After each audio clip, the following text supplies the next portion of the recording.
Fala aí, galera, amiga do PFC, começando mais um podcast de filmes clássicos. Este que é o episódio 71 da nossa galeria de áudios.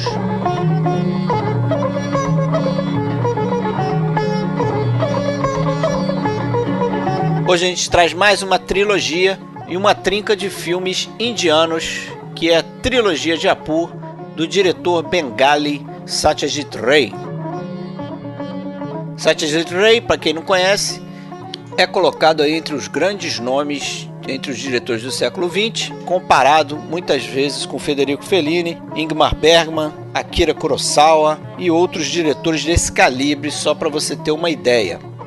A gente começa aqui essa trilogia com o Pather Panchali, que é o Canção da Estrada, o filme que é também o primeiro filme do Satyajit Ray e que ganhou aí prêmios mundo afora, chegou a ganhar 11 prêmios internacionais. Filme esse que foi seguido pelo Aparadito, chamado aqui no Brasil de O Invencível, né, dando sequência à história do personagem Apu. E a trilogia se encerra com O Mundo de Apu, um outro excelente filme aí para fechar com chave de ouro essa trilogia do diretor Satyajit Ray. Se você quiser saber mais aqui sobre o que a gente anda postando, né, acessa a nossa página oficial www.filmesclassicos.com.br. Lá você encontra os links para as nossas redes sociais. A gente está no Facebook, no Twitter, também na Filmou. E no Facebook a gente tem um grupo que é podcast Filmes Clássicos.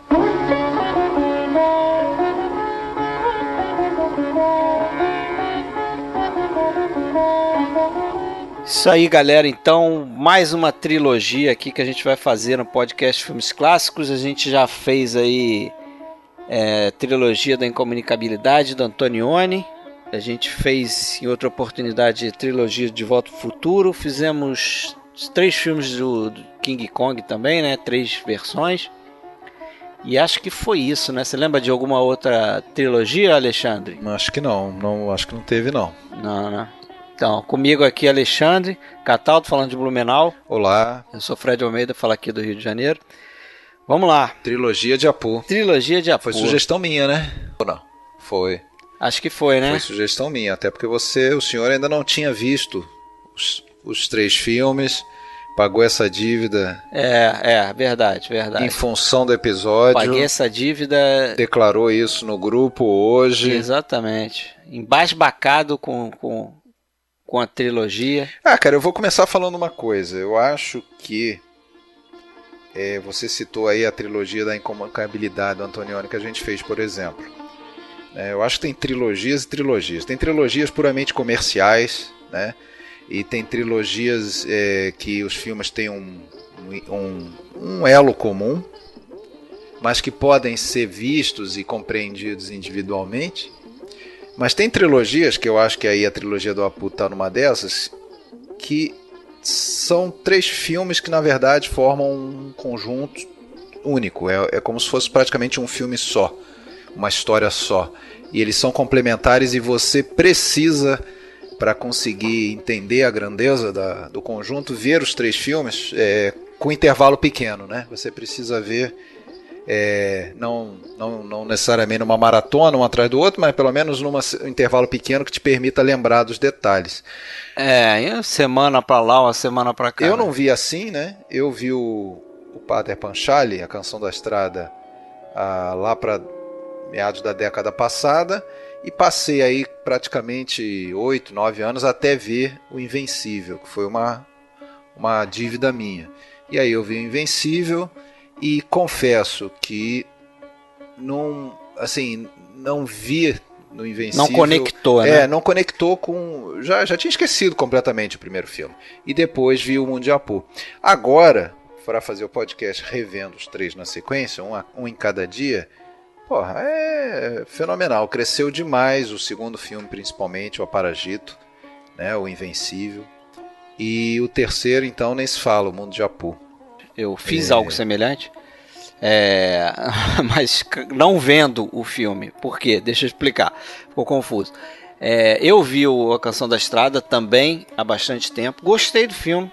Mas naquela de, não vou ver o segundo agora e tal, vou deixar para ver depois. Fui deixando e acabei não vendo justamente com essa ideia na cabeça, falar, pô, para eu ver o Aparadito, o Invencível, eu vou ter que rever o Canção da Estrada, né? Porque eu entendia que teria que ser feita essa sequência aí que você descreveu. Mas naquela de colocar outros filmes na frente, eu acabei empurrando com a barriga, essa é a verdade. E fui ver agora pro podcast, já poderia ter visto, né? Porque eu comprei aquela versão aqui do Obras Primas, que você tem também, né? Muito boa essa. Belíssima versão, muito caprichada. Tanto na apresentação, né? Na apresentação externa, tem Sim, aquela capa com... E qualidade dos filmes, brilhante, né? Que eles botaram os filmes que foram... Eles passaram, acho que por duas...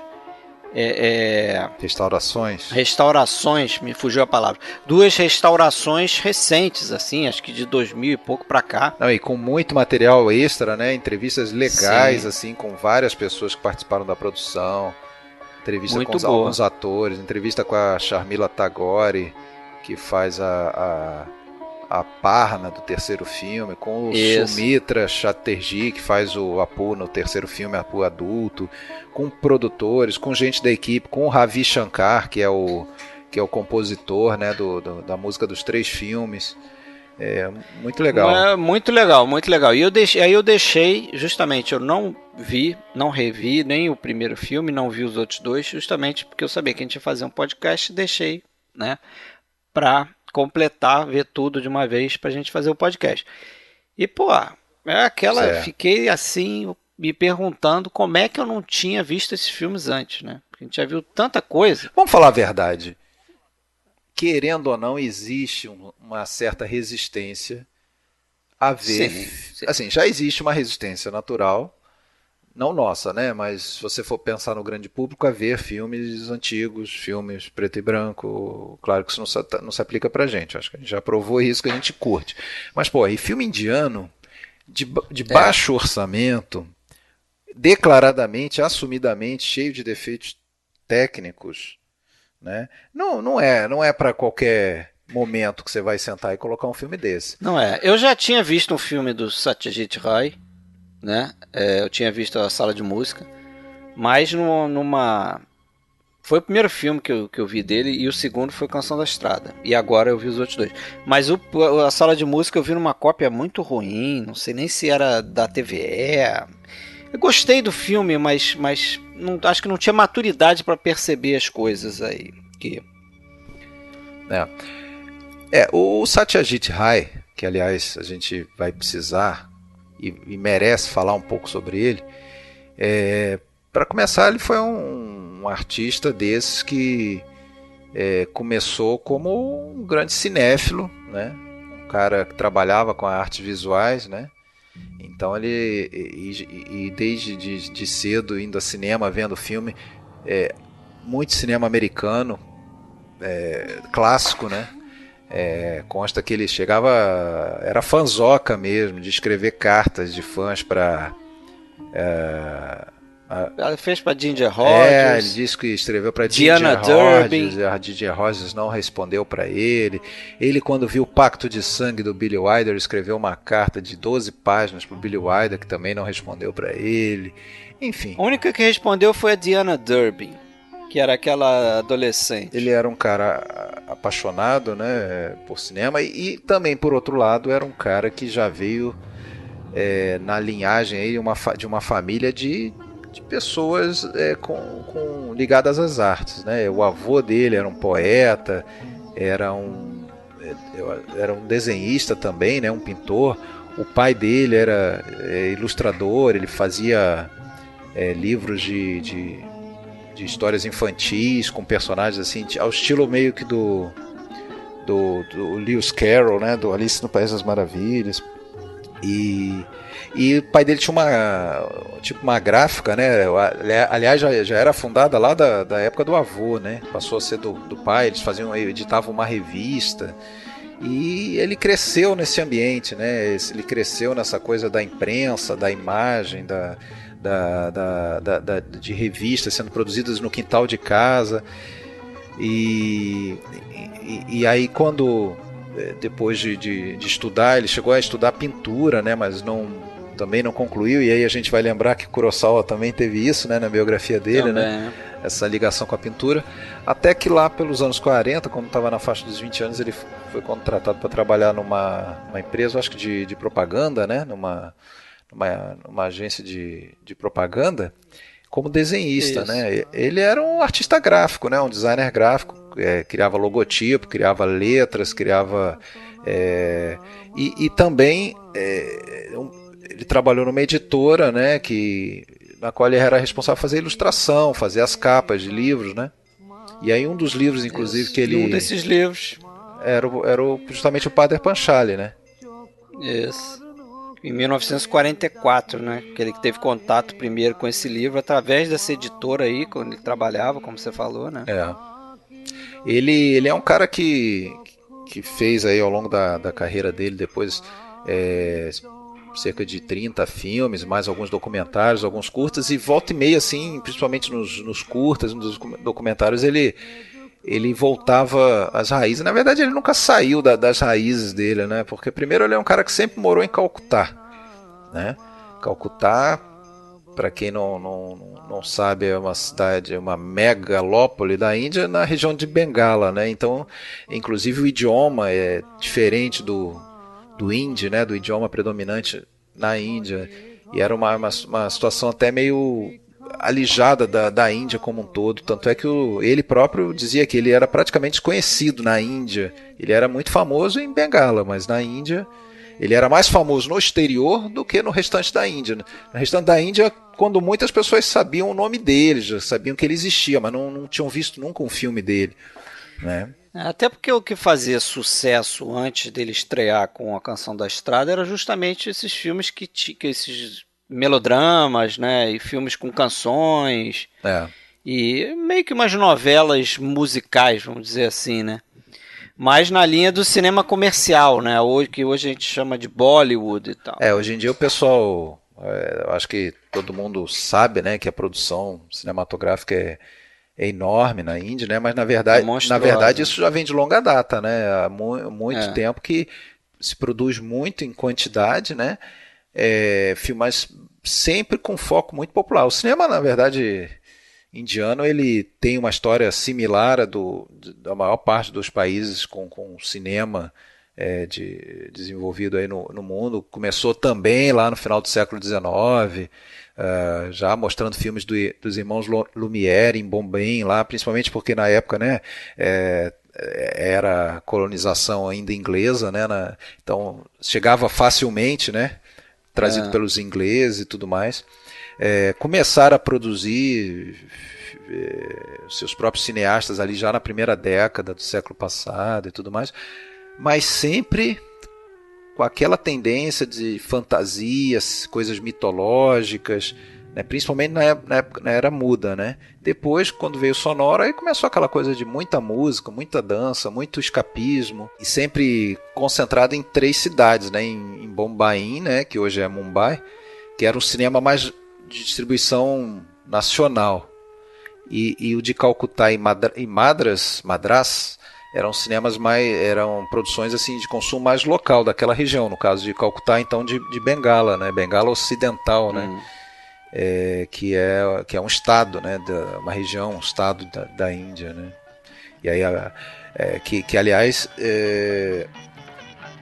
teve ali uma questão de ter emancipação do outro lado ali depois do final da colonização inglesa, né? Depois da Segunda Guerra, ali 47, eu acho que foi a independência, né? E isso também foi uma temática, né, que os filmes sérios começaram a abordar, uma coisa que não existia antes, né? Foi. E por essa época também ele fundou um cineclube, né? Ele fundou um cineclube em Calcutá em 47, se eu não me engano. Ele foi crescendo essa coisa da cinefilia dentro dele, né? Diz ele que foi o Ladrões de Bicicleta, né? Quando ele viu no cinema, que ele saiu do cinema com a ideia fixa de que mudaria de carreira e passaria a fazer filmes, né? Inclusive, a influência do neorrealismo italiano é clara no primeiro filme dele, muito clara, né? A Canção né? da Estrada. Clara. Ele diz que ele a tentativa dele era transportar aquilo que ele viu, né, aquela estética que ele viu no Ladrões de Bicicleta, né, e que mostrou para ele que dava para fazer cinema com atores amadores e fazer cinema na rua, né, em locação, e ele queria transportar isso ali para a cidade dele. Né? A gente falou, você comentou que lá em 44, quando ele fez a ilustração para uma edição do Pater Panchali, né? Como é que é o nome do autor mesmo? Você prometeu que ia falar, hein? Sem gaguejar. Vibhushan Bandyopadhyay. Tá certo. Banerjee, pode... Bandyopadhyay. Ou Banerjee. Parece que Bandyopadhyay e Banerjee são a mesma coisa. Beleza, então... Pode falar uma coisa ou outra. Esse cara escreveu o Pater Panchali e escreveu também... Na verdade, ele escreveu essa história, eu acho que inicialmente ela foi publicada numa revista, né? E depois é que virou livro e tudo 28. Mais. E foi muito popular, né? Esse foi 28, 29. Agora, é incrível, né, pensar que essa história é uma autobiografia, né? Porque o cara azarado, meu. Se as coisas que aconteceram ali, as principais coisas, o cara tem muito azar, porque não é possível. Dedo podre. E esse livro, ele é um livro popularíssimo, né? Dizem basicamente que todo bengali que estudou leu esse livro. Provavelmente era um livro obrigatório na escola, essa coisa toda. E 3 anos depois ele escreveria, o mesmo autor escreveria o Aparajito, que daí seria, os 2 livros juntos são a base para os 3 filmes, né? Os 3 filmes. E, enfim, mas você falou dessa primeira... A ideia, quando ele ilustrou... Na verdade, ele ilustrou e parece que foi o patrão dele até lá da editora que botou uma pilha, né? Porque já sabia que ele era um cara cinéfilo. Falou, pô, essa história daria um bom filme, né? Ele ficou com aquilo na cabeça, mas ele não se via fazendo isso nem nada. Então foram 2 coisas, né? Essa que você acabou de comentar, que ele viu quando ele viu o Ladrão de Bicicleta, mas antes disso um pouco, eu acho que em 49, o Jean Renoir foi lá em Calcutá para fazer as filmagens daquele filme dele, O Rio Sagrado. Isso. E ele, como era lá um dos fundadores daquele cineclube, ele acabou auxiliando o Renoir a sair em busca de locações para o filme, essa coisa toda.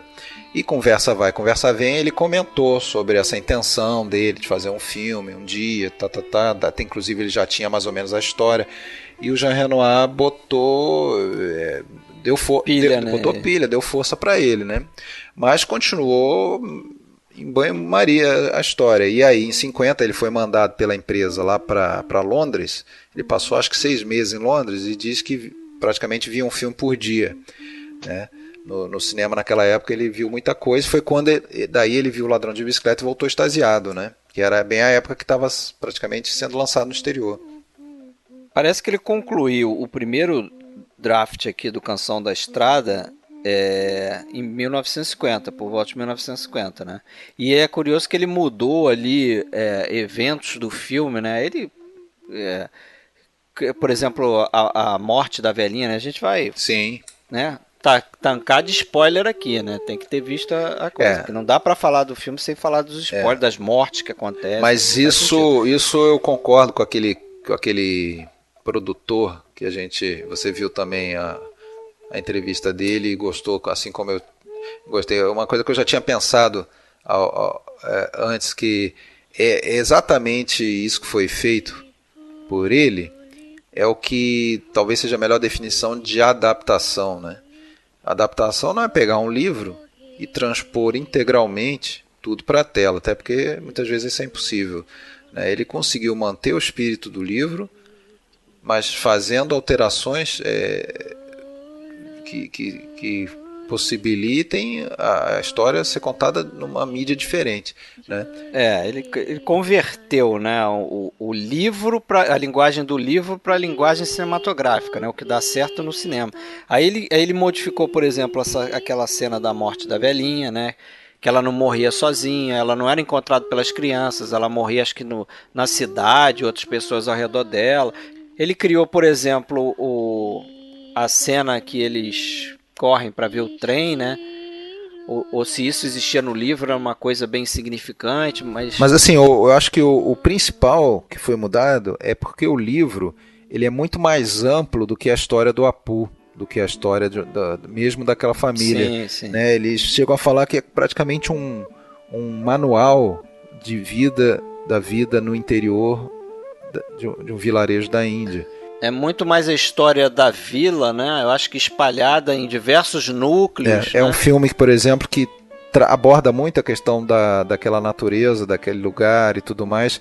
E, porra, embora esse não seja o foco do filme, isso está muito presente no primeiro filme, principalmente, né? Aquela natureza daquele lugar grita, né? Principalmente naquela cena que você acabou de falar, que eles vão ver o trem com aquelas folhas, aquelas flores, é maravilhoso. Em vários outros momentos, né? Isso aí vai estar um pouquinho suavizado nos outros filmes que tem contexto mais urbanos e tal, né? Mas no primeiro, porra, é demais.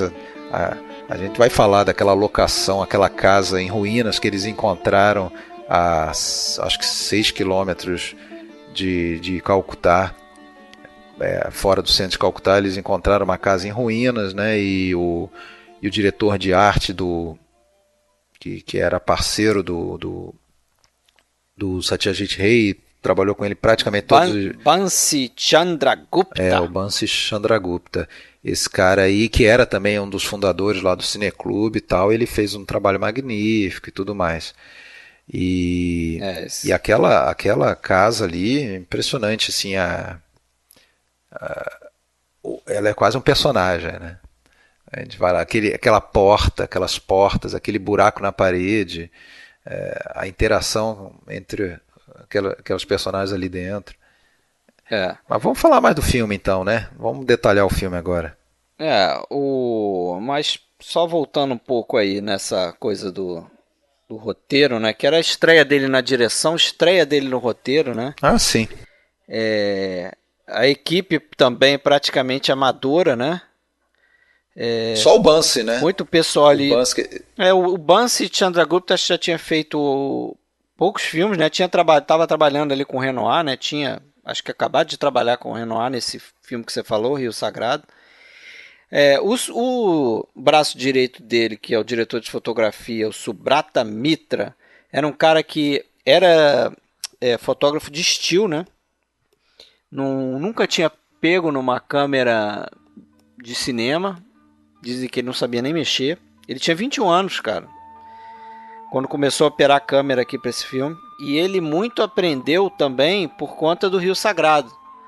Porque com esse acesso que o Satyajit Ray teve com o Jean Renoir, ele pôde levar o Mitra, e o Mitra ia lá nas filmagens do Jean Renoir notar como é que o pessoal usava os refletores, como é que colocava, né, a iluminação, a posição dos refletores, não sei o que, como é que operava a câmera. E aí eles foram atrás de alugar uma câmera, né, uma produção pobríssima, né? A gente vai ver aí que a produção atrasou. Esse filme foi completado acho que quase 3 anos. Acho que levou quase 3 anos, né, para as filmagens. Ele começou efetivamente a produzir o filme em 52 e ficou pronto em 55. Isso. Em 55, mas muito por conta de falta de grana, né? Porque eles tinham que parar a produção. Teve um momento lá que o Satyajit Ray teve que penhorar as joias da esposa para poder filmar mais 3, 4 dias, porque o pessoal ele não conseguia bancar nenhum almoço da equipe. E fora assim, os atores e tal, não era uma equipe muito grande, eu acho que eram 8 ou 9 pessoas, né? Fora os atores. Você falou que ele completou o draft, na verdade ele fazia os desenhos, né, os famosos desenhos, storyboards dele lá. Diz até que não teve um roteiro propriamente dito, Padre Panchali, né? Foi tudo na base dos storyboards, em que ele daí passava nos desenhos os detalhes do que ele queria para o Subrata Mitra. E é isso, ele com esse storyboard, ele tentou convencer produtores e só levou não, né? não conseguiu nenhum financiamento, então ele percebeu que ele teria que filmar alguma coisa inicialmente para daí já apresentar. E assim, a parte visual do filme eu acho belíssima, assim, na concepção mesmo dos planos e tudo mais. E isso deve muito também já lá atrás aquele trabalho dele como ilustrador, porque muitas imagens do livro que ele desenhou para o livro, né, ele depois transpôs para os storyboards e para o filme, né? Então ele já tinha essa identificação mesmo visual, já tinha definido o que ele queria. Então parece que a primeira cena que foi filmada foi justamente essa do Apu e da irmã dele, a Durga, indo ver o trem. É uma cena belíssima. O Apu tinha aquele sonho de ver o trem, né? Porque eles moravam onde eles moravam, eles escutavam todos os dias o trem passando. Eu acho que o trem é o grande elo desses 3 filmes, dessa trilogia. Ele tem muitos simbolismos e talvez aí também seja uma coisa que mas não fique alguns detalhes tão claros, né, quanto é para o indiano, para o bengali. Talvez os bengalis consigam perceber outros detalhes ali que a gente não, mas a partir do momento que nos é dada a explicação, a gente consegue sentir isso, né? Como que o trem simboliza. Na verdade, o trem é praticamente um símbolo da morte, né? O anjo da morte. O anjo da morte, que vem, que leva. E, de certa forma, também é um símbolo da continuidade, né? Aquela do tempo que está sempre passando, independente de qualquer coisa. Eu vi outra simbologia também, que é uma simbologia comum para os trens, principalmente em filmes americanos, né? Aquela coisa do progresso tá chegando, né? Porque o filme começa, né? A trilogia, melhor dizendo, começa ali na área rural, né? E migra aos poucos para a cidade, né? Para a grande cidade, né? Aproximadamente em 1910, né? Se passa essa história. Entre 10 e 20 e pouco. Mas tem aquele fascínio, né? Pela coisa nova do trem, né? Daquela tecnologia, né? Eu acho que dialoga muito com até aquela coisa do Visconti em muitos filmes, né? Do final de uma era, do Leopardo, até do Censo também, né? Filmes de western americano, né? A chegada do trem é a chegada do progresso, né? No oeste lá, você vê, não era uma vez no oeste, nos filmes de John Ford, Cavalo de Ferro. Acho que tem uma coisa muito bonita no segundo filme. Vamos dar uma misturada aí e falar, mas que é aquele momento em que ele diz para a mãe que ele vai escolher ir para a universidade. E não, mas como assim? Para que você quer estudar? Você quer ser prefeito?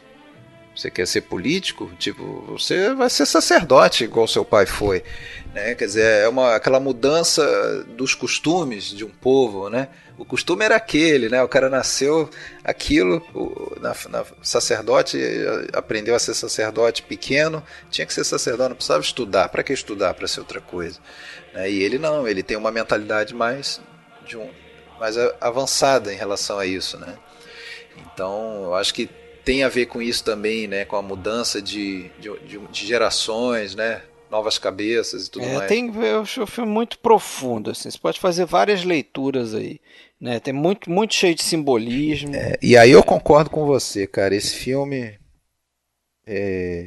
com você, eu não sei se foi você, eu já estou achando que foi alguém que escreveu no grupo. Foi nosso principal fã, o Guilherme Ferro. Vai nos escutar. Mas eu tinha falado isso com outra pessoa outro dia sobre esse filme. Antes de ler o que o Guilherme Ferro falou, eu falei exatamente a mesma coisa. Principalmente o Pater Panchali, primeiro filme, eu acho que dá para colocar como um dos maiores acontecimentos assim na história do cinema. Porque, um cara que nunca tinha dirigido nada, com uma equipe que nunca tinha feito nada, com dinheiro nenhum, sem apoio nenhum, fazer um filme com essa profundeza que você está falando, né? Com esses significados. Detalhe, ele não tinha na cabeça dele fazer trilogia, ele queria fazer um filme. Ele, se perguntasse para ele durante aqueles 3 sofridos anos, ele ia dizer para ele que ele ia fazer só aquele filme na vida dele. E estava bom. Depois, por causa do sucesso, né, até ganhou um prêmio em Cannes e tudo mais, E aí veio naturalmente a ideia de fazer o segundo filme, e depois, sucesso do segundo filme, veio a ideia de fazer o terceiro. A coisa foi avançando dessa forma, né? Inclusive ele já tinha dado depois do segundo filme uma pausa e feito outros 2 filmes, né? Já tinha dado uma pausa na sequência da história, né? Na trilogia, né? Mas apesar disso,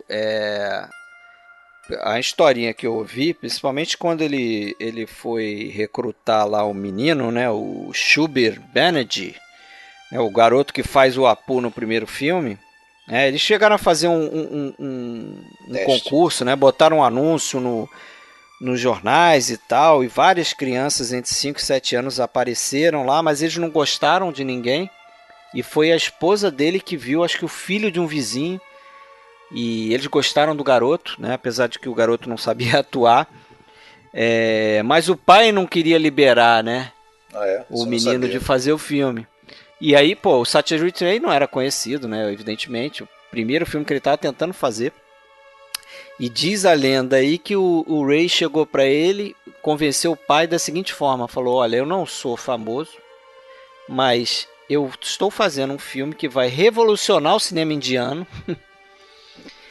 E o seu filho vai ser famoso também quando eu ficar famoso com esse filme. E aí o pai se sensibilizou, né? Foi essa história que eu li. Agora, o que eu queria chegar era nisso. Ele estava meio certo, né? Porque dizem que esse filme aqui é que foi o precursor do que na Índia eles começaram a chamar de cinema paralelo, né? Cinema paralelo. É justamente isso que a gente falou, né? Era um outro tipo de filme que era uma resposta a esses filmes populares, né? Esses filmes de Bollywood, né? Ele inclusive, na época do Cineclube, lá, final dos anos 40, ele escreveu um manifesto, ele e os colegas dele lá escreveram um manifesto, quais são os problemas com o cinema indiano. A gente já viu alguma coisa parecida recentemente. Eu não estou lembrando quem foi, alguém escreveu isso. Eu também tentei lembrar, mas acho que foi o Kurosawa. Não, foi o Kurosawa.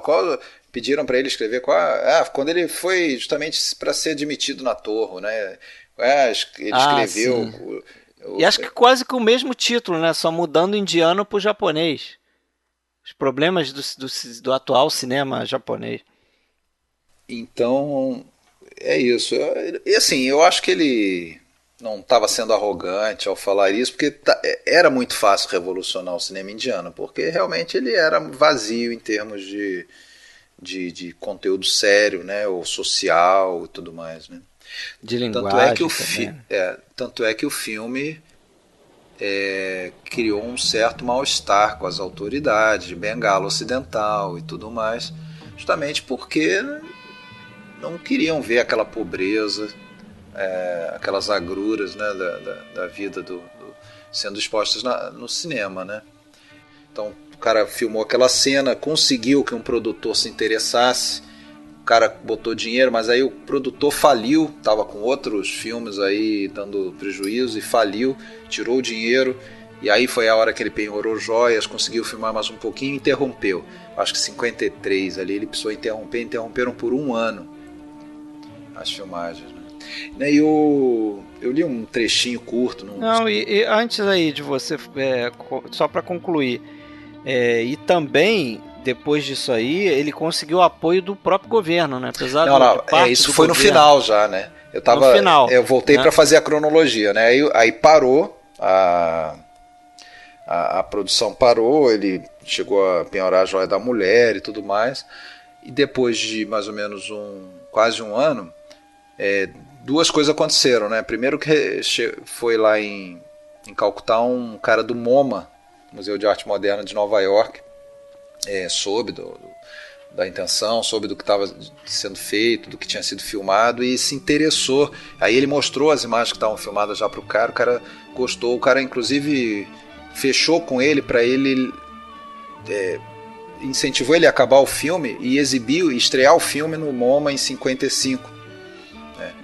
E aí deu certo, mas só que o cara só botou pilha, não botou dinheiro, né? E aí o governo de Bengala Ocidental teve uma pessoa lá, um ministro, não sei, que viu e meio que entendeu errado a proposta do filme, não foi isso? Ele achou que aquilo ali era quase um documentário em busca de melhorias das condições das estradas da região. Aí ele botou dinheiro. Até induzido ao erro pelo título do filme, né? Porque Pater Panchali é literalmente a canção da estrada, né? No Bengali, né? O Pater seria quase parecido com o inglês, o path, né? O caminho, e Panchali é algo como uma canção folclórica, alguma coisa assim. E botou dinheiro.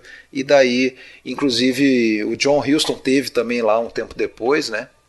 Foi, inclusive, sondar como que estava o andamento do filme do Satyajit Ray, porque o cara do MoMA pediu para ele, e o resultado é que acabou que o filme estreou internacionalmente no MoMA mesmo, em 55, antes até de ser exibido em Bengala, né? Ele estreou, e o mais impressionante é que fez um sucesso lá com os americanos, em Nova York, no MoMA, sem legenda, porque eles não conseguiram terminar a legenda, né, para incluir no filme. Então, assim, mas o filme como o filme né, com a poderosa linguagem cinematográfica, você não precisa muito de diálogo para entender aquilo ali. A escolha do Satyajit Ray, ele nas entrevistas, bom, primeiro que ele é um cara extremamente culto, fala super bem, é um gentleman, assim, né? Mas ele também dava umas debochadas às vezes, né? Inclusive teve um momento em que perguntaram: o seu filme é uma homenagem ao cinema mudo, tem poucos diálogos. Ele falou: não, ele tinha poucos diálogos por questão de custo, até porque para legendar ficava mais barato e tudo mais, né? Então tinha toda essa realidade que ele não se fazia. Devia ter problema com captação do som também, que a gente tinha aqui no Brasil também, né? Porque é um cinema, até isso eu anotei aqui também. Parece, a gente já falou do neorrealismo, influência do neorrealismo, mas me lembra muito o cinema novo brasileiro também, né? Até por essa questão de ser um país também subdesenvolvido, fazendo um cinema nessa linha do neo, né? Dos novos cinemas que começaram a surgir depois do neorrealismo, e também uma parte da paisagem, né? Tem coisa ali que é na floresta, mas tem coisa que lembra um pouco, às vezes, o sertão aqui brasileiro. Então eu tive essas percepções assim ao longo desse filme aqui, né? O outro, depois a gente vai para a cidade, já muda as coisas. Mas... A gente falou recentemente dos filmes do Kurosawa, né? A gente falamos do Céu e Inferno. De certa forma, esse filme começa logo no primeiro plano dele, nos primeiros planos, já com um embate de céu e inferno, né? Porque o filme abre com aquela vizinha mais abastada que mora numa casa bonita e que inclusive tem um pomar e tudo mais. Aparece um plano dela regando as plantas e ela dando um esporro lá na Durga, né? Na menininha, irmã do Apu, que vai sempre lá roubar frutas, né? E aí a gente vê a Durga fugindo, né, por entre a floresta, não vê muito bem. E depois a gente vê a mãe dela regando também, né? Aí seria o inferno, né? A ralé, o pessoal pobre, aquela casa caindo aos pedaços com um buraco na parede. Então eu acho assim, para um primeiro filme, é um excelente primeiro filme. O cara abriu. Não, é dos melhores. Acho que esse nosso amigo aí, ouvinte, o Guilherme Ferro, falou também, né? E que eu concordo. É dos melhores primeiros filmes, né? Se a gente pensar nos filmes, por exemplo, o Cidadão Kane pro Orson Welles, né? É um grande filme de estreia. O Falcão Maltês pro John Huston, né? A mesma coisa. Eu acho que esse filme aqui tá nessa linha, né? De grandes primeiros filmes de grandes diretores, né? Pois é. Você falou do Subrata Mitra, né? Ele, infelizmente, depois ele teve um problema na retina, né? Ele precisou se afastar da profissão aí. Ele teve um problema na retina, ele não seguiu aí trabalhando em cinema, não.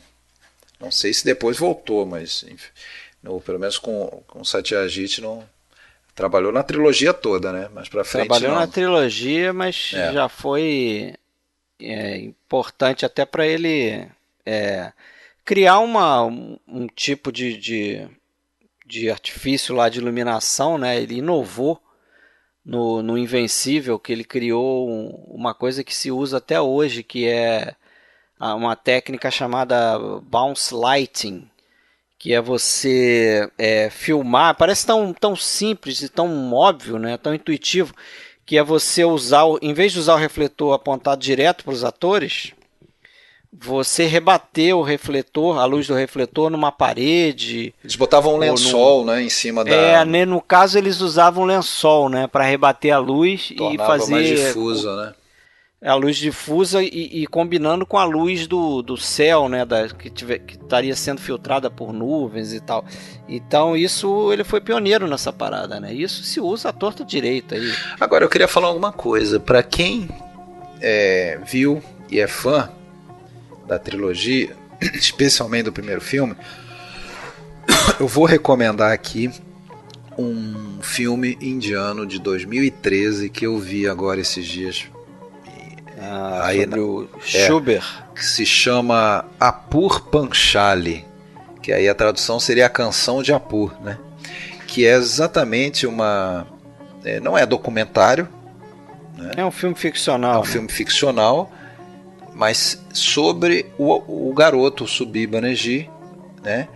Que ele não trabalhou, não continuou trabalhando em cinema, não teve mais nenhuma relação com o cinema. Então o filme é sobre uma busca dele, né? De procurar o paradeiro dele, procurar que ele contasse as memórias dele e tudo mais, né? E até, de certa forma, o filme, eu acho até que ele é dedicado a todos os atores mirins que sumiram do mapa, que é uma coisa, aliás, comum, né? Criança que faz um filme e tal, e muito sucesso, manter, né? Aquela imagem dele naquele filme fica eternizada, né? Mas aquele ser humano ali, Subir Banerjee, quem erra, o que faz, nunca mais teve mais nada a ver com aquilo, e muitas vezes até cria uma certa aversão àquele trabalho que ele fez ali, né? Que é um pouco o que acontece. É bom a gente falar aí de outros atores aí, porque eu acho que aquela tia velhinha, a Chunibala Devi, ela era uma atriz já veteraníssima aí do teatro, ela tinha 30 anos de teatro, era mais experiente ali. Ela tinha 80 anos, né? Ela já estava com 80 anos. Ela tinha 80 anos de vida. Quando começou. Mas ela, pra mim, é a que mais parece uma pessoa ali daquele ambiente ali sim. Que ele pegou na vila, né? Quando eu não sabia dessa informação, eu fiquei com essa impressão. Falei, pô, como é que ele foi achar essa senhora, né? Que sorte que ele deu. Porque o rosto dela é muito interessante, assim, né? E ele faz questão de dar close no rosto dela, né? E deixar a câmera ali enquadrando ela por um bom tempo, pra gente olhar os detalhes do rosto dela, que é muito curioso. E ela é malandra, cara, ela exibe mesmo. Ela é sonsa, né? Ela é sonsa. Não, mas eu digo a atriz mesmo, sim. Ela valoriza, sabe aquela coisa que tinha muito em programa de humor, botava aquele ator que era realmente uns traços bem feiosos, assim, o cara... Sim. E ele valorizava aquilo, né? Então, e ela faz isso, cara. Você vê que ela mostra os dentes e tudo mais. Cara, e assim... Aliás, assim, o Satyajit Ray, né? A pronúncia certa, ele diz que o maior milagre para ele ter feito esse filme foi que na verdade foram três coisas que aconteceram. Que não aconteceram nesse um ano, que foi como é que era o nome da... A voz do Apu. A voz do Apu. A voz do Apu do Subir Banerjee não engrossou, né? Das Gupta, que fazia a Durga, não cresceu significativamente, e a Chunibala Devi não morreu, porque realmente ela estava aí, mas acontece que ela morreu realmente no ano que o filme lançou, em 55 ela morreu, 83 anos. Ela faz ali a Indira, a tia, né? É uma tia do marido, né? Quer dizer, é uma mulher que não tem uma relação assim tão direta com a meio mãe. Distante, né? Que ela tá meio morando ali de favor e tal, né?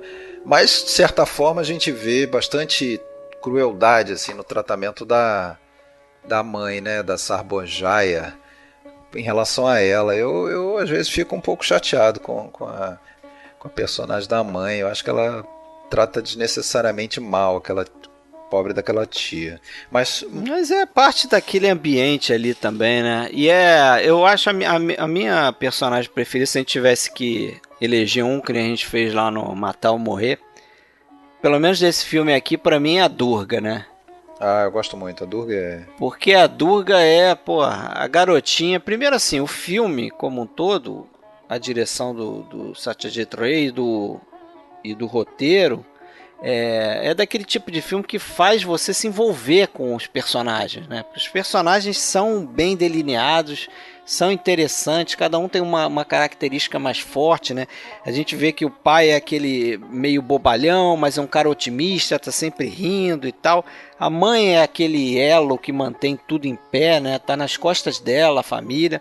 A Durga é aquela menininha, né? Ela comete pequenos delitos, fica roubando fruta, como você já falou aí, mas tudo, né, na boa vontade, né? Ela rouba fruta para trazer para a velhinha, para a tia é aquela sonsa. O filme eu acho que é muito mais sobre essas pessoas do que sobre o Apu. O Apu... Sim, mas aí que eu acho interessante na trilogia, que eu ia chegar no Apu, porque o Apu, principalmente nesse filme aqui, ele praticamente é um observador silencioso. Isso que eu ia falar, exatamente. Né? Porque ele é uma criança, ele só observa as coisas. Até um momento, que aí eu acho crucial nesse filme aqui e pro resto da trilogia, que é aquele momento que ele joga o colar na água. Porque aquele momento do colar na água é a primeira atitude que ele toma. Né, que ele fala assim, pô, eu vou jogar o colar na água para proteger minha irmã. Antes disso ele só brinca, né? Antes disso ele só brinca. Ele só corre atrás da Durga, a Durga que, vamos ver o trem, vamos fazer não sei o quê. Cara, eu acho muito interessante que essa dinâmica desse primeiro filme, ela já fica um pouco demonstrada até realmente pela cronologia do início. Você vê que o Apu só nasce com 15 minutos de filme. O início do filme é a interação entre as três ali, a mãe, a tia e a Durga, ainda pequenininha, né? Que eu acho muito bonitinha aquela menina, inclusive, né? Ela varrendo quando a mãe manda ela varrer, ela pega aquela vassourinha de mão ali, fica abaixada e ela dá uma sacudida no cabelo ali, né? É marrenta. E ela, na hora que ela rouba a fruta, traz pra avó e fica olhando a avó comendo com a maior cara de fome. Ela tá morrendo de fome vendo a avó comendo, mas ela só observa, assim. Ela tem um jeitinho tão... Ela tem um jeito, assim, cúmplice. É muito legal, eu acho. E ela fica... Mas eu acho mais a outra, quando tem a imagem na cabeça, mais ela Durga mais velha, na Uma das Gupta, a atriz. Quando ela dá a fruta assim, aponta na cara da velha, assim, que a velha mal enxerga, né? Ela bota bem no rosto da velha e fica com aquele sorriso meio de satisfação, tipo, pra ver a reação da velhinha sorrindo. E aí o Apu nasce e quando passa, aí tem o corte temporal, né? Que muda a atriz que faz a irmã e tal. E entra o garoto Subir-Banerjee. Como que a gente vê ele pela primeira vez? A cara dele. Porra, aquilo é fabulosa, aquela apresentação. Sensacional. A irmã vai acordar, tem um buraquinho no lençol, ela abre ali, parece o olho. Não é de graça que a gente vê, a primeira coisa que a gente vê dele é esse olho, né? Porque é o olho dele que vai trabalhar nesse primeiro filme todo, principalmente, né? Ele é o grande observador.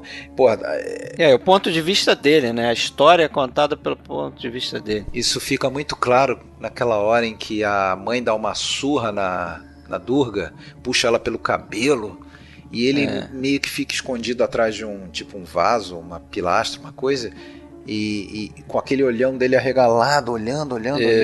É uma cena, inclusive, ícone do filme. Aí quando você pega a imagem do filme no Google, vai vir essa imagem com certeza sempre, né?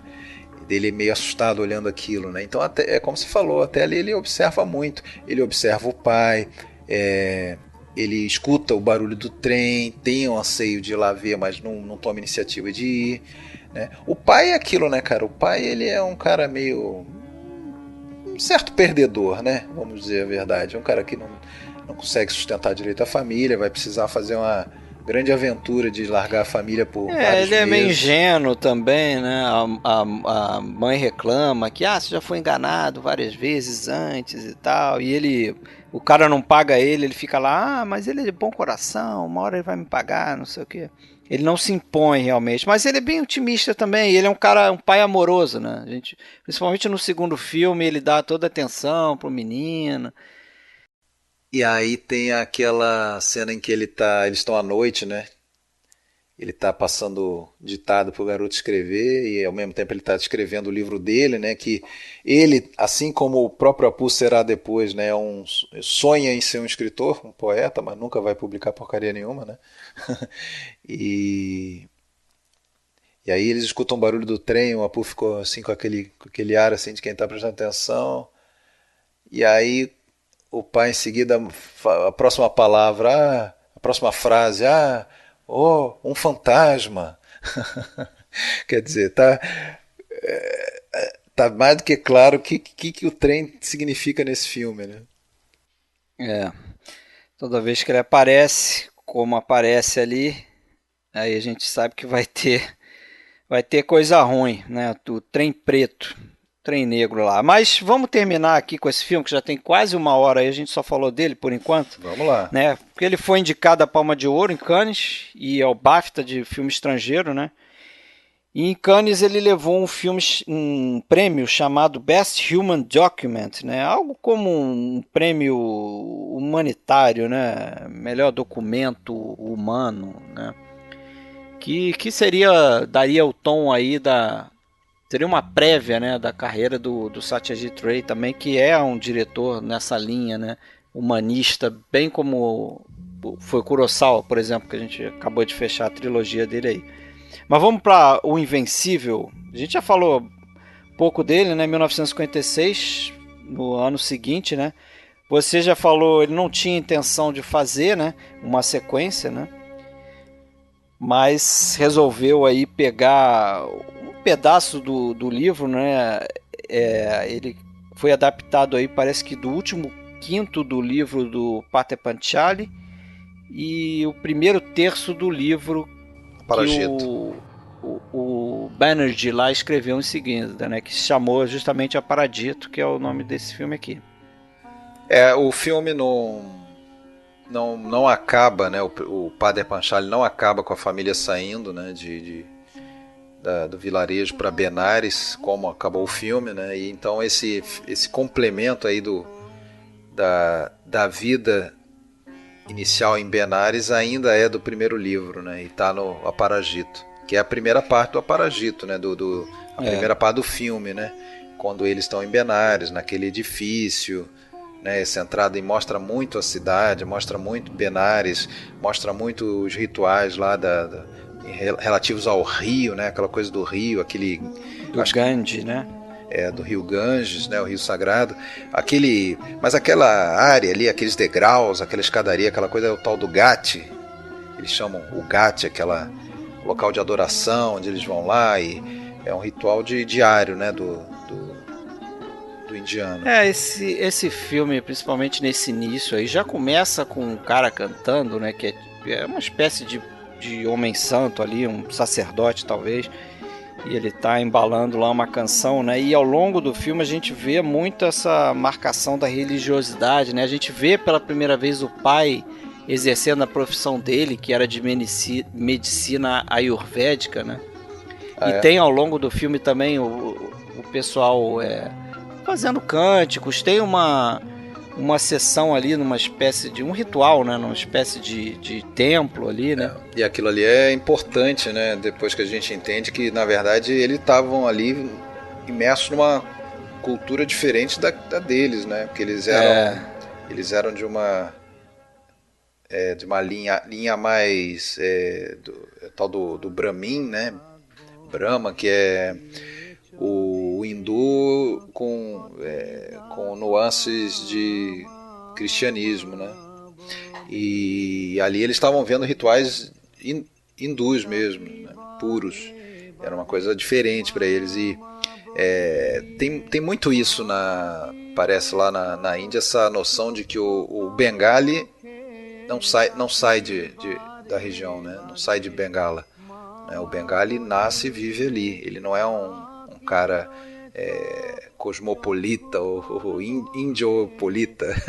Ele é um cara que fica no lugar dele, não viaja. Então aquela mudança para fora de Bengala, que foi o que aconteceu ali, foi por pouco tempo, né? Mas deu para o Apu uma noção diferente ali de ampliar os horizontes dele, né? Que depois a gente vê ele indo para a universidade, depois a gente vê ele fazendo uns 5 anos sabáticos aí, viajando sozinho aí pelo mundão, né? E eu acho que isso que é importante aí nesse foco na religiosidade, porque esse vai ser o conflito ali do Apu, né? Ele ou vira um homem da religião, como era o pai, né? Ou ele segue para ser um sacerdote, ou ele escolhe ser um homem de ciência, né? Ele escolhe lá, eu quero fazer ciência, né? Tem um momento lá que o professor pergunta para ele qual vai ser a ênfase que ele vai dar lá nos estudos dele, ele vai para a ciência, né? Sim. E isso para mim também, seguindo naquela linha do que eu falei do primeiro filme, de jogar o colar da menina para esconder que ela roubou e tal, que é a primeira ação que ele toma ali, consciente, aqui também é uma atitude forte da parte dele, né? Que significa meio que se libertar da mãe, né? Porque ele vai estudar em Calcutá, a mãe vai ficar, né? Depois que o pai morre, né? A gente não falou isso ainda, mas o pai acaba falecendo, ela fica sem condição de sustentar a família ali, acaba indo morar com outro tio, né? Numa região meio rural também, né? E volta para o campo, né? E ele decide estudar em Calcutá, né? Cara, eu sempre penso que, apesar de ser originado de livro, né? Não é a ideia original do Satyajit Ray, mas eu sempre fico com a impressão de que tem um pouco de autobiográfico dele também, né? Essa coisa do pai, que também era escritor, ele próprio, né, foi uma mente evoluída para aquele ambiente onde ele se formou, se bem que ele não nasceu nem viveu no campo, né? Ele viveu sempre em Calcutá e tudo mais. Mas que eu acho que isso, é uma coisa belíssima desse segundo filme, esse meio que rompimento com aquela tradição, esse rompimento do caminho dele, que ele começa, na verdade, espontaneamente. E um belo dia a mãe pergunta para ele, quando ele ainda é o Apu criança, né? Em Benares, pergunta para ele por que ele está meio chateado, triste. Ele fala que queria estudar, né? Ele tem um lugar que ele viu lá e tal, ele queria estudar e ir para a escola. E ele vai para a escola, é interessado, se destaca, né? Tem uma hora lá que ele declama um poema lindamente, fica todo mundo embasbacado, cai nas graças do professor, que empresta um montão de livro para ele, né? Aquela coisa toda. Então, assim, ali a gente já sabe que ele desgarrou, né? Ele já não vai ser mais aquele daquela linha. E o pior, sabe o que é? É que exatamente por detalhes desse tipo é que esse filme não fez tanto sucesso dentro de casa, porque para a cultura local aquilo não era uma coisa boa, tão boa assim, sabe? Até meio que o tratamento dele em relação à mãe, meio que ele abandona a mãe, meio que chega momentos mais pro final do filme que ele tem até traços de crueldade com a mãe, né? A mãe fica mandando carta para ele ir lá visitar, ele não vai mais, porque lá eu não consigo me concentrar, eu não consigo estudar. E o legal dessa história é que o Satyajit Ray fala que o que atraiu ele nessa relação dele com a mãe foi que parece que no livro fica mais claro que no momento, aí a gente já está adiantando bem, né? A gente mal passou pela morte do pai, mas no momento que a mãe morre e ele fica sabendo da morte da mãe, ele, Apu, o livro parece que descreve que ele tem um misto de prazer com aquilo ali, com a morte da mãe, porque aquilo ali representa a libertação para ele e ao mesmo tempo a tristeza, porque a mãe faleceu, né? E aí o Ray até ficou preocupado e conversava com a esposa dizendo que como é que as pessoas vão perceber isso? Será que vai ficar muito claro e vai ele deu uma amenizada. afugentar elas e tal, né? Ficou bem sutil. Ele ficou sutil, mas dá para perceber que ele é de outro mundo já, e principalmente naquela cena em que ele amanhã fica mais um pouco, ele não tem que voltar. Você não tem problema se você perder 1 ou 2 dias, não quero saber, eu vou voltar para acabou as férias e tal, a folga, sei lá.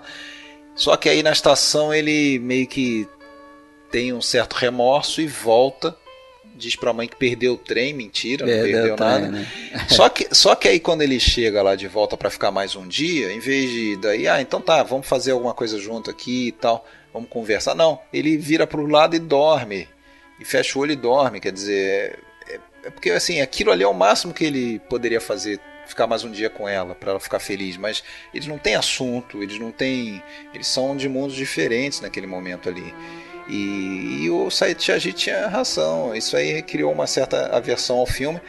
Internamente não chegou nem perto do sucesso do Canção da Estrada, mas dentro da Índia, né? Dentro da Índia, porque no exterior foi um filme, né, que ganhou o Leão de... Dentro da Índia não, vamos ser claros, dentro de Bengala. Dentro de Bengala. Porque dentro da Índia, nenhum filme dele era nem exibido. Quando muito eram exibidos em cidades maiores, como Bombaim, por exemplo, mas com legendas em inglês. Com legendas em inglês, detalhe. Mas fora internacionalmente, ele inclusive foi o filme que ganhou lá o Leão de Ouro, né? Sim. No Festival de Veneza, né? Isso, e aí na entrevista perguntaram para ele se ia ter um terceiro filme, e ele que nem tinha pensado em nada disso para meio que impressionar para impressionar, falou que sim, não sei o que, aí pronto, meio que se comprometeu em fazer. Se comprometeu, né? Agora falar um pouco dessas mortes, né? Porque esse filme, esse aqui, especialmente o segundo, é o que tem, apesar de que para mim o primeiro teve uma morte talvez mais dura, que é o da Durga, da menininha. Teve a morte da tia, que era algo meio que natural, né? Esperada até. Velha, é a primeira a morrer. Só que a maneira como foi, né? Sim. A maneira como foi o encontro, né? Eles tinham ido justamente ver o trem, não era? Aí na volta eles encontram a velhinha. Mas nesse aqui morre o pai. Eles tinham ido ver o trem, né? Ver o trem. E aí, justo. Não é por acaso o trem, né? O trem está relacionado realmente com a morte. A morte, tem a morte inclusive a morte da Durga também no primeiro, tem um som de trem lá, quando o pai fica pensando na filha que acabou de falecer, tem o som do trem ao longe, assim a gente escuta no fundo. Peraí, cara, e a gente deixou de falar, mas aquela cena em que o pai retorna, né, com os presentes e tudo, e o sari comprou pra Durga, que ele não fica sabendo que ela morreu só quando ele chega, né?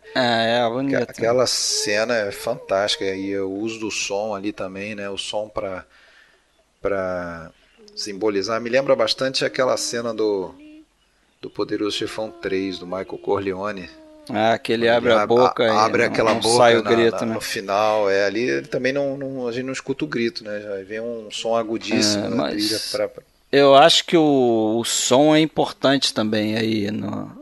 Não sei se na filmografia dele, que eu não vi tantos filmes dele assim, mas principalmente nessa trilogia é fundamental ali, como ele usa alguns sons em diversas cenas para marcar, às vezes são instrumentos musicais, às vezes ele aumenta o som, né? De alguma coisa, de ruído que está acontecendo. Eu já cheguei em 12, hein? Já cheguei em 12 filmes dele vistos, hein? Vou chegar lá. Mas aqui tem a morte do pai e tem a morte da mãe, né? E tem em algumas mortes alguma poesia, né? A morte do pai tem aquela revoada de pássaros, né? A morte do pai, eu acho visualmente fantástica desde a primeira etapa, né? Quando ele desmaia lá perto do rio. Que a gente vê de cima da escadaria e ele lá embaixo e atrás o rio estendido no chão. E o rio lá atrás é muito visual, impactante assim. E a dos pássaros então nem se fala, né? Aquele produtor diz que aquela revoada seria a alma, né? Que deixaria o corpo e iria na direção do céu. Então os pássaros representam isso. E tem a morte da mãe também, que é cercada lá de vagalumes, né? Ela tem uma visão de alguns vagalumes antes de morrer. Então essas mortes são bem poéticas, né? E é curioso que eu tive fazendo essa reflexão, as mulheres, as grandes mulheres da vida do Apu que morrem, né? Porque no terceiro filme a gente vai ter uma outra mulher com outra relação que morre. Mas só que, cara, assim, se você reparar, são duras, são perdas importantes que vão forjando, né, quem vai ser ele, mas nenhuma delas, até então, derruba ele, né? Ele segue o caminho, ele é o trem, ele segue andando pra frente, quer dizer, ele não é o trem que mata as pessoas. Lá na frente a gente vai ver que aí... Agora, no terceiro filme, aí é como se falasse, não, agora chega. Tanto é que a reação dele é aquela, né? A gente vai chegar lá. Agora eu tive lendo também que parece que ia ter uma personagem que o Satyajit Ray acabou tirando do roteiro, porque ele chegou a achar a atriz para fazer essa menina, que seria a Lila, que seria uma namoradinha do Apu quando ele estivesse em Calcutá, né? Porque preocupava o Ray o fato de... Parece que ele não tem uma motivação grande para não ficar junto da mãe, né? Preferir ficar em Calcutá, entendeu? Entendi. E ele acabou que essa menina não foi... Acho que o noivo dela não... No segundo filme isso ou no terceiro? No segundo filme. Ah, tá. Quando ele é adolescente, né? Quando ele é adolescente está estudando em Calcutá, mas ele acabou tendo problema lá, acho que com os pais ou o noivo da menina, que não deixaram ela trabalhar, não queria que ela fizesse filme, e ele acabou tirando ela fora do roteiro, a personagem, né? A gente nem para pensar sobre isso ali, mas como o início do segundo filme é meio que a sequência do primeiro, temporalmente, faria mais, e como a produção foi somente um ano depois, né, talvez fizesse mais sentido terem mantido o ator, mas é porque realmente não conseguiram mais manter, tiveram que botar um outro menino para fazer ele um pouquinho mais velho, né? Só. Mas causa uma certa estranheza, mas tudo bem, né? Não é tão relevante. Causa, até porque agora apareceu uma pinta no rosto dele. Né? Depois a pinta muda de lado, até brinquei com isso. No final, no terceiro filme, a pinta foi para outro lado, mas e nesse filme tem 2 atores interpretando o Apu, né? Tem 2, que depois virou adolescente, porque, né? Porque como adolescente ele já é outro. Isso preocupava o Ray também, né? Que essa coisa de, será que eu estou escolhendo o ator certo? Né? E as pessoas vão se identificar como esse sendo o Apu que cresceu, né? Que é decisões importantes. Mas eu acho que no segundo filme, a manutenção da personagem que faz a mãe e o pai também, principalmente, ajudam bastante, né? Dá veracidade à coisa e tal. Vamos pro mundo de Apu? Vamos lá, 1959. Aí ele deu uma pausa, né? Ele fez na trilogia, fez aqueles filmes chamado A Pedra Filosofal, que eu acho que foi o terceiro filme dele, e depois A Sala de Música, que por muita gente é citado como o melhor filme dele, e eu gosto, acho um bom filme forte. E durante os testes que ele fez de atores ali para o Invencível, o senhor Sumitra Chatterjee chegou a se candidatar, e o Satyajit Ray até gostou dele, mas ele já era um pouquinho velho pro papel. Mas ele ficou com aquele rapaz na cabeça, assim, como um possível Apu adulto mais pra frente, né? E aí esse Sumitra foi visitar lá o set do Sala de Música. O Satyajit apresentou ele pro ator principal lá, que eu não me recordo o nome, falando, esse aqui vai ser o meu Apu no próximo filme. E o Sumitra nem sabia disso ainda, né? Tava sendo fechado o contrato ali naquela hora. E acabou daí fazendo 14 filmes, né? Ele é o Toshiro do... quase o Toshiro Mifune do Satyajit Ray. Ele fez... ele tá no filme que eu particularmente considero o melhor deles. Charulata? Charulata, que é a Esposa Solitária, o título no Brasil. Esse eu vou tentar ver esse final de semana aí, cara, de tão empolgado que eu fiquei. Eu vi aí alguns com dele, né? Eu vi o Covarde, A Deusa, tem um que é A Expedição, que ele faz tipo um motorista de táxi, assim. Tem bons filmes, cara, com essa dupla aí. Mas nesse aí ele já era ator, eu acho que de teatro, tinha alguma experiência em teatro e era locutor de rádio também, parece. O Sumitra, né? E aí estreou nesse filme aí, como o Apu adulto, né? O filme começa já com ele ainda concluindo os estudos, mas parece que ele tem que abandonar, né? Porque ele não tem dinheiro, não tem emprego, não consegue mais pagar a faculdade. Então ele está abandonando a faculdade, está desempregado, está na pior, mora num apartamento furreca, alugado, né? Devendo aluguel, caindo aos pedaços o apartamento. Não tem nem cortina direito, na cortina tem um buraquinho que lembra a gente do buraquinho lá do lençol dele no primeiro filme. Outra referência, né? Autorreferência. Tá cheio de detalhes esses filmes, né? Tem muita... esses links é que a gente perde quando a gente não vê seguido, né? Por exemplo, nesse filme começa ele acordando no quarto e ele dormiu enquanto estava tentando escrever o romance dele, derramou tinta no livro, na roupa, lembra disso? Isso remete ao segundo filme, quando ele dorme estudando, né? Ele pega no sono estudando e borra tudo também e tal. Eu acho que assim, são diversos detalhes que ajudam também a gente contornar esse problema, entre aspas, de aceitar um outro ator fazendo o mesmo personagem, entendeu? Porque você começa a identificar pequenas coisas que te remetem ao que você já viu nos outros dois filmes da trilogia, né? Agora, também tem um detalhe aí diferente nesse filme em relação aos outros dois, que quando o Ray deu aquela resposta lá para o jornalista, que você já comentou, depois ele ficou pensando, eu nem pensava fazer um terceiro filme, porque não tinha muito ainda história nos dois livros que ele podia aproveitar para fazer um terceiro filme. Ele achava que não tinha material suficiente. Então ele começou a desenvolver, né, o roteiro desse terceiro filme com muita liberdade assim para dar uma sequência no personagem, né, no Apu. Tanto é que dizem, quem lê o livro e vê o filme, o Mundo de Apu, diz que o personagem do Apu no filme é bem mais sensível, é um cara mais complacente, é um cara mais espiritualizado, entendeu?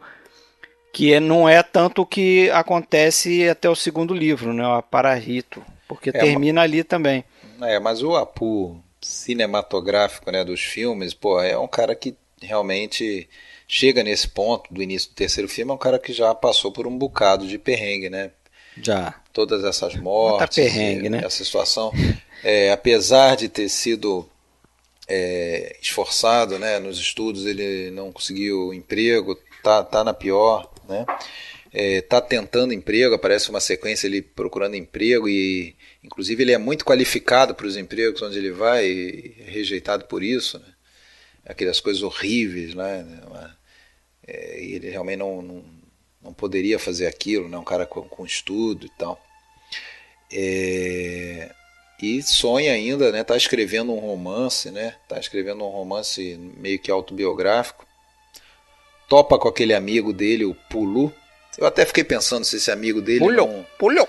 Eu até fiquei pensando se esse amigo dele não era para ser aquele mesmo amigo da faculdade no segundo filme. O riquinho, né? Que vai cabular a aula com ele.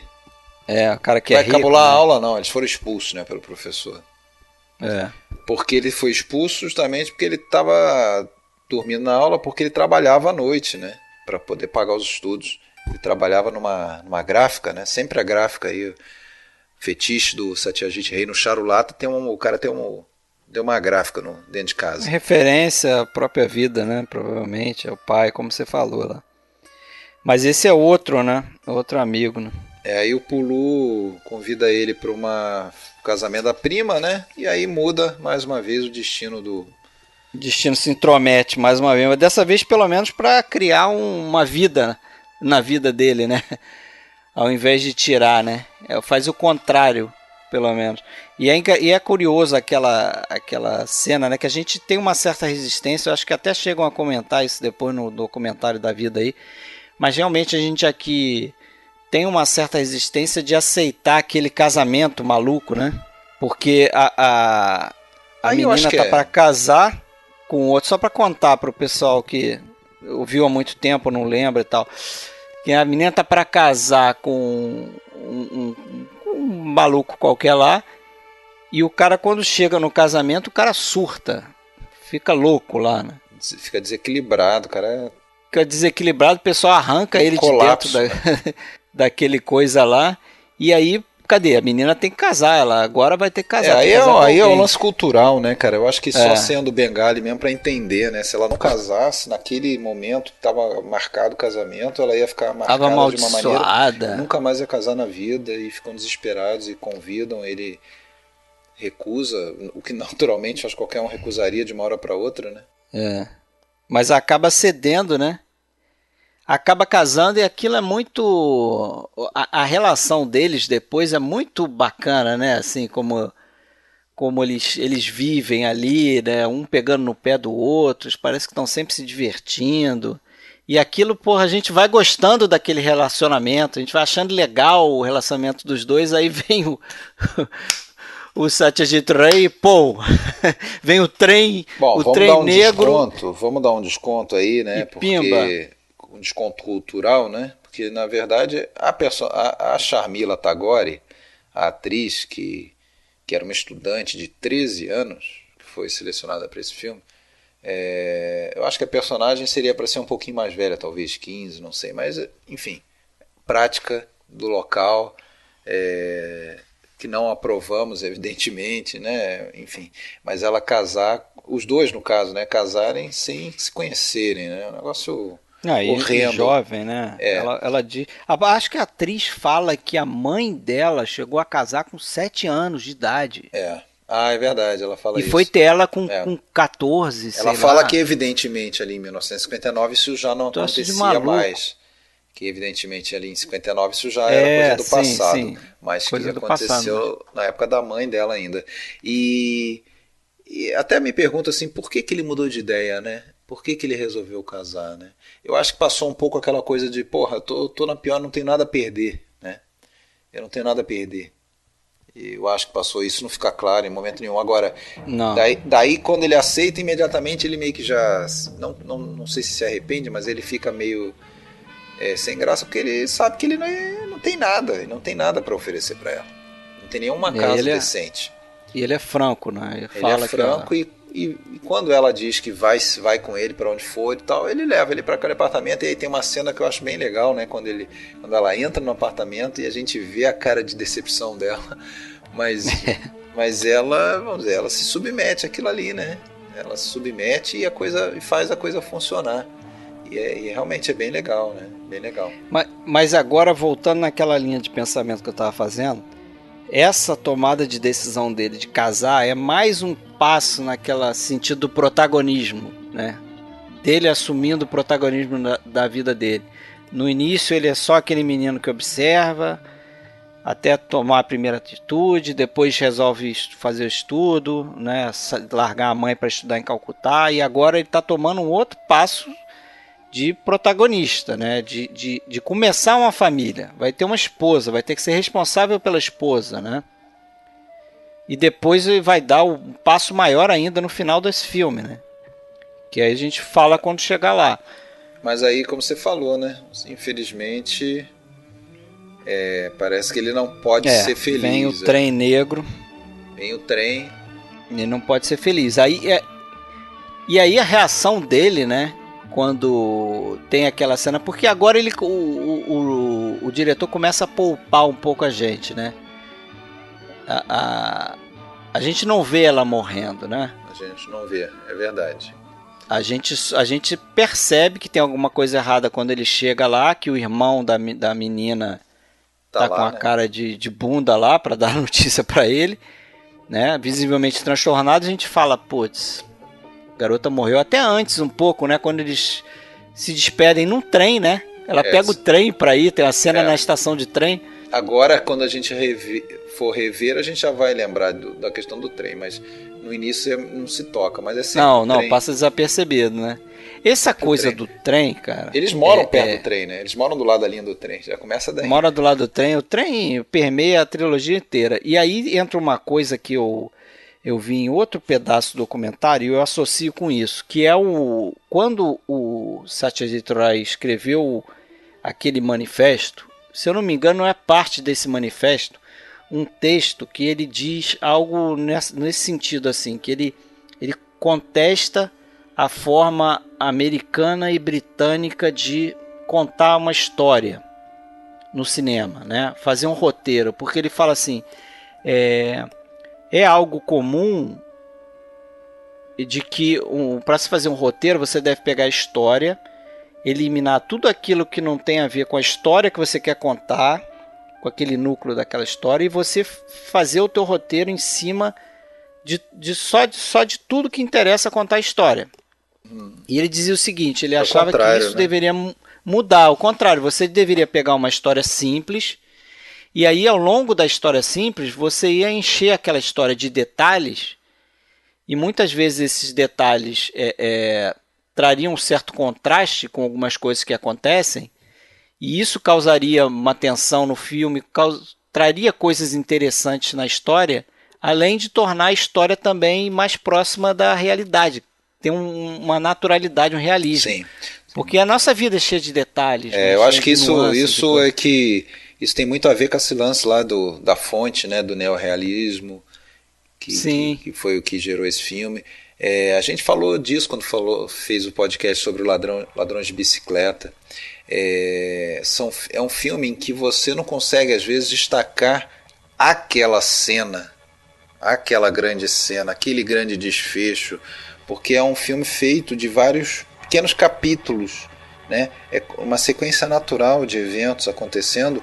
É aquela coisa que muita gente pode olhar e falar, porra, é um filme que não acontece nada.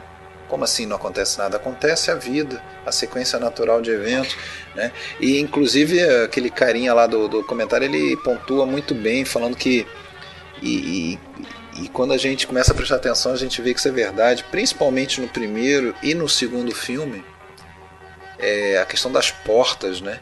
Como que aparecem cenas em que os personagens param diante de portas e esperam os outros no portal, né? E como que dali começa uma nova etapa da história. É o tempo todo isso, o tempo todo, se você reparar. As portas são como se fosse uma marca de um novo capítulo da história, né? E é isso, não é uma estrutura tradicional, né, de narrativa, aquela narrativa em que vai se construindo tensão para não ter um grande clímax, uma grande coisa. É uma sequência natural, é o que a gente viu lá no Ladrões de Bicicleta, né? Coisas simples da vida acontecendo, né, e que você sente realmente um realismo naquilo tudo, né? Agora, o final, o desfecho assim, do Mundo de Apu é fantástico. A gente lamenta, cima, né? A gente primeiro joga para baixo, né, depois da morte dela, que aí sim é a primeira morte que ele realmente baqueia, né? Ele sente, ele simplesmente abandona o garoto, né? Até porque ele vê o garoto como o culpado pela morte da Aparna, né? Da esposa que ele estava, na verdade, começando a amar. Chega a pensar no suicídio. Chega a pensar em se jogar na linha do trem. Na linha do trem de novo, não claro, por acaso. Né? E não faz isso. E simplesmente passam 5 anos e ele não vai atrás de conhecer o garoto fica lá onde nasceu, né, na casa dos avós maternos, né, onde a mulher tinha ido para dar à luz, até que um belo dia o Pulu encontra ele, inclusive próximo de onde seria a casa dos sogros, né? Não sei se é verdade ou não, mas ele diz que está ali por acaso, tinha ido atrás de um emprego, papapá. Pulu tenta convencê-lo a ir assumir o filho, né? Pegar o filho, viver com o filho. Ele diz que não e tal. E a gente fica triste com aquilo ali, né? Aquela amargura toda, porque parece que assim, é a única coisa que que tem de bom ainda para ele viver era viver com aquele menino, né? Ser um pai, né?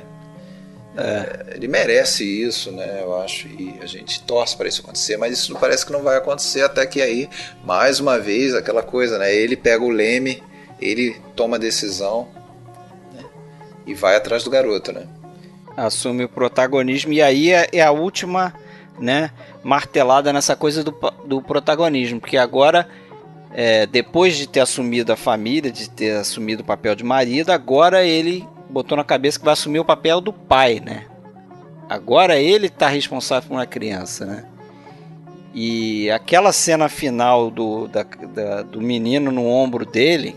Aí ele dá um presente pro garoto primeiro, né? Não, primeiro o garoto rejeita ele, né? O garoto rejeita ele. O garoto rejeita ele, claro, natural, né? Mas, porra, depois a gente até meio que fica na dúvida. Eu acho que o garoto rejeita porque o garoto não acredita que aquele é o pai dele. Você reparou esse detalhe? Sim, o garoto chega, né? Quando é que ele pergunta pelo pai, né? Pergunta pra ele pelo pai. Quando é que meu pai vem? Não sei o que. Não, é que ele fala antes, inclusive, ele fala, meu pai, ele chega a botar a banca para um outro personagem lá, um cara que vai dar uma surra nele, correr atrás dele, ele fala, não, você vai se ver com meu pai, ele mora em Calcutá. Quer dizer, isso seria equivalente a falar, meu pai é da cidade grande, meu pai é fodão, né? E daí a pouco chega aquele cara com aquele ar meio deprimido, aquela barba por fazer, aquela coisa assim. O garoto pensou, não, esse não é meu pai de Calcutá. Ele ficou olhando com estranheza, desconfiado que aquele era o pai dele. Eu acho que é isso que parece que depois fica, até na cena final, né, quando ele vira pro pai e fala assim, você vai para Calcutá? Você conhece meu pai? Você pode me levar até ele? Isso, nesse momento que ele pergunta. Ele não acredita que é o pai, né? Explícito. Mas ele traz o presentinho. Fala do presentinho. Qual é o presente? Qual seria o presentinho? É no trenzinho, né? De brinquedo aqui que o garoto faz. No trenzinho de brinquedo. E o garoto joga, né? Joga nele, longe, né? Joga pra... Segundo aquele Roussan, né? O tal do produtor lá que dá essa entrevista muito boa aí no DVD da Obras Primas. Seria um menino dizendo, a morte aqui não. Comigo não, né? Devolve o trem da morte, entre aspas, né? Um simbolismo, evidentemente, para cima dele. E aí eu acho que tem uma coisa que esse cara não fala, esse produtor, mas eu comecei a pensar nisso, a refletir sobre isso. Sabe onde o trenzinho vai parar depois? No Rio? Quando os dois resolvem ir para Calcutá, que o menino, ele bota o menino nas costas e eles saem andando e ele tá rindo, e aquela cena é super positiva, né? Tem um final legal pra cima e tal. O avô vem com um trenzinho na mão. É sério? Tipo, pra entregar, pra devolver. Ele vem com o trenzinho na mão pra, tipo, entregar, pra devolver pro garoto levar ou dar pro garoto. E depois ele fica com o trem. Pra mim... Leva a morte. Pois é, pra mim é como se o Satyajit Ray estivesse falando assim pra gente, vocês não precisam se preocupar porque o destino do garoto não vai ser a morte. O trenzinho ficou com o avô. Ainda bem, né? Provavelmente o avô é que vai morrer, né? Se ele entrega aquele trenzinho, o garoto cai do ombro do pai, né? Na mesma hora de quebra o pescoço. Cai direto no rio. Vai ser afogado, vai parar lá no Gange lá. Cara, mas assim, trilogia sensacional. Adorei rever, com certeza vou rever mais pra frente. Fiquei com vontade de rever agora, cara. Eu também. Fiquei sim, inclusive com as filhas e tudo. Acho que é o tipo de filme que a família pode gostar. Vai ter aquele olhar meio torto, principalmente no início, quando aparecer a tia. Falar, pá, fica vendo gente feia. Mas vale a pena. É verdade. Agora, vale a pena. Uma característica do cinema do Satyajit Ray, principalmente nessa trilogia, e que foi muito bem destacada aí por alguns comentaristas, é o seguinte: ele teve a capacidade de transformar situações muito particulares de uma família, mesmo de uma cultura bengali e tudo mais, e simbolizar ali aspectos universais, né, do crescimento, da mudança de gerações, das perdas, de lidar com as adversidades, a questão de humanismo, né? Então acho que esses grandes cineastas, foi exatamente o que a gente falou do Kurosawa também. Apesar de fazer cinema com histórias da sua cultura, né, e com nuances da sua cultura, eles conseguem fazer coisas universais ali que podem ser apreciadas sim, por qualquer pessoa, né, cara? É isso que torna os filmes atemporais também, né, cara? Essa capacidade de você se identificar com o filme em qualquer lugar que você esteja, qualquer tempo, né? Você tem dúvida que isso acontece com todos os clássicos aí, você tem dúvida, você para pensar e acha que esses filmes, por exemplo, daqui a 50 anos as pessoas vão ver, né? Pessoas que eu digo assim, pessoas interessadas no cinema e arte, não sei o que, vão ver esses 3 filmes e vão achar que filme porcaria. Não, acho já que... passou esse tempo, cara. Já passou esse tempo, né? Que bom. Já venceram a prova do tempo. Daqui verdade. a 50, 100 anos, se o homem ainda existir nesse planeta, ou se esses filmes ainda existirem, pode continuar, eu imagino que tendo o mesmo impacto, né? Que é algo da nossa natureza. Aí, cara. Então é isso, cara. Eu acho que sobre o Satyajit eu recomendo aí, vejam, para quem não viu, a Sala de Música, A Deusa, o Charulata, tem a Grande... Charulata, que é a Esposa Solitária. A Esposa Solitária, A Grande Cidade, O Covarde, O Santo. Tem uma série de filmes aí muito legais.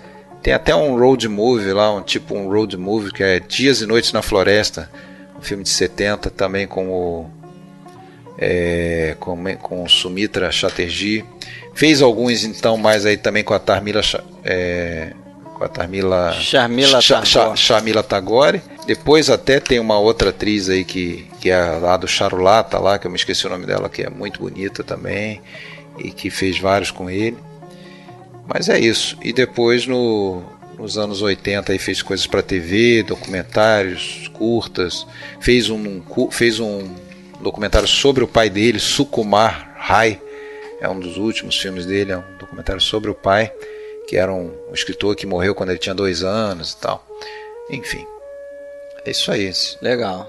Aprofundem na obra do cara, é o que eu pretendo fazer. Quem sabe um dia a gente não faz um podcast sobre a filmografia do Satyajit Ray, além da trilogia.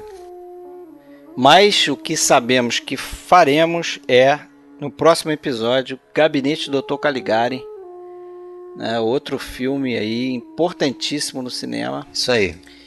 E a gente deve ter aqui um convidado, já participou com a gente aqui, né? Assim seja. Assim seja. Tranquilo, Alexandre? Tranquilo. Até a próxima, então. Abraço!